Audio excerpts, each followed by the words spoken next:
Oh man, I was up there for UFC 124. Was it? Was it 124? UFC 124. I was there with Josh Koscheck.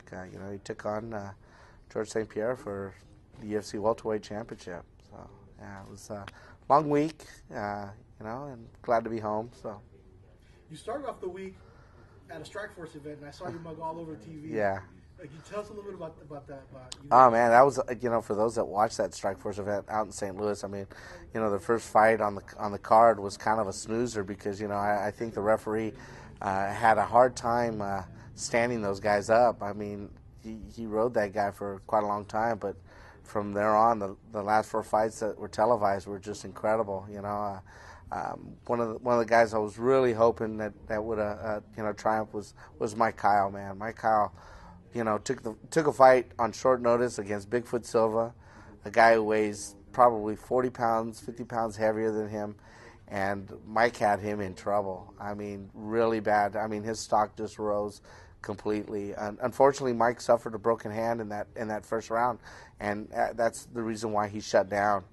He let it get to his head that his hand was broken, his right hand, and You saw what transpired from there is Mike just pretty much shut down and wasn't able to refocus and Bigfoot gathered himself and finished off Mike. But I guarantee you if Mike when Mike heals up, I'm hoping and praying, and I'm pretty sure it may happen. It depends up to the people up at Strikeforce. But Mike deserves to get Fejao again for that championship. He's already knocked him out once, so. Fejao has to be careful with Mike Kyle. And Mike's a smaller guy to be going in against Bigfoot. Yeah, he was. Like I said, he took that fight on short notice. Keep in mind, Mike Kyle originally started as a heavyweight. Yeah, he was a big heavyweight, and he leaned down. He was able to make 205. But to take that fight on short notice, man, a lot of people gave Mike Kyle a lot of credit for that fight.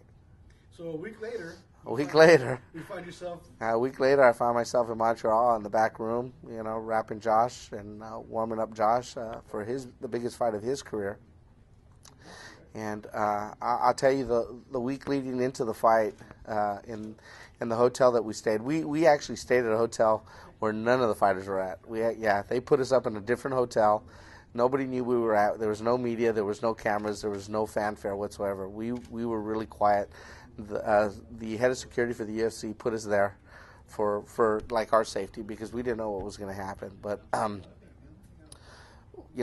that whole week training downstairs in their workout room, Josh looked so focused, so ready to go.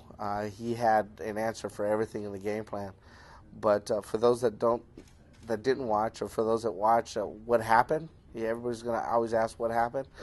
That first jab that hit Josh broke his eye socket. It broke his orbital bone, and he had to fight handicapped through that whole fight. And you can make excuses all you want, but when the fight's over and your eye drops down in swelling, and your eye actually drops into the socket down here after the swelling's been gone, it shows what kind of a warrior he was. There was another instance in the fight also where he reached down and he took something off of his foot. And for those that didn't see that, he actually tore off a callus. And for those who have gotten a cut on their foot, you know how uncomfortable, or even to twist on a blister, how painful that is. He had the bottom of his big toe on I believe his left foot was gone. It's completely gone.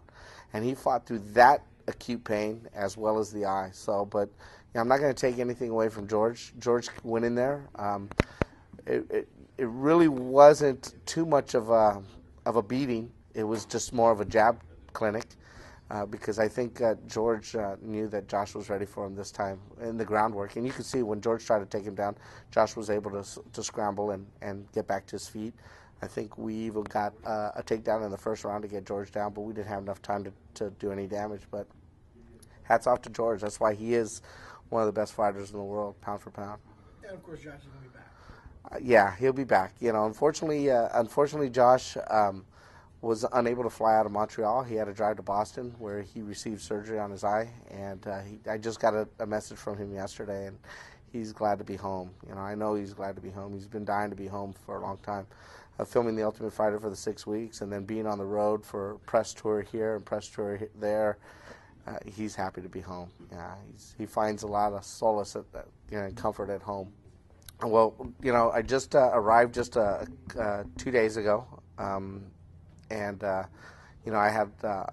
I wanted to get in touch with some of the people that I've met in the industry and talk some business, but I haven't had a chance to because obviously with the holidays just right around the corner, and just getting my feet settled back in at home. It's kind of been like I kind of not put it on the back burner, but I just I know that I have to get to it eventually. I do. I want to open up a place here. I was with cousins last night, and they're like, "You can open in Bronzeville. You can open in Weslaco." McAllen is such a big area where you get a lot of foot traffic. It's definitely going to happen.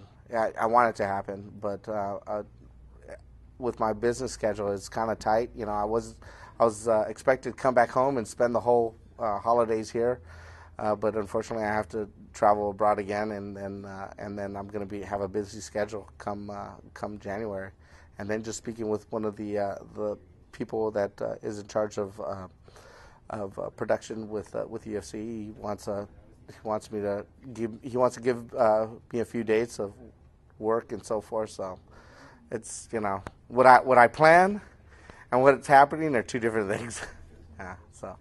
That's cool. Is there anything else you'd like to say? Oh man, no. I just want to, thank you guys here at Valley Tudo for extending the courtesy for especially myself, and you obviously did an interview with Paul Wintella and stuff like that. He drove me down from California, and one of the things that I want to focus with him as well is I'd like to help him get back to the UFC and help him with his striking, and we all know what his major weapon is, and for some reason he and I have good camaraderie to bring that weapon out. So hopefully you'll see Paul Wintella down in the valley a little bit more than normal if I can just get him down here.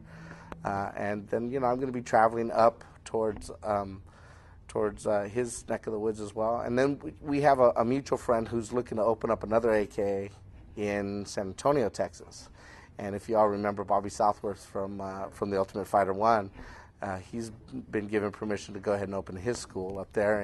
And when I told him, I actually happened to see him during Costa's training camp, and I told him that I was looking to do something like that. He was willing to come down and do some teaching as well. And being a black belt under Dave Camarillo, he knows his systems and so forth, and maybe bring some Camarillo jiu-jitsu down here as well. So, I mean, it's just just trying to network with the right people is what's important.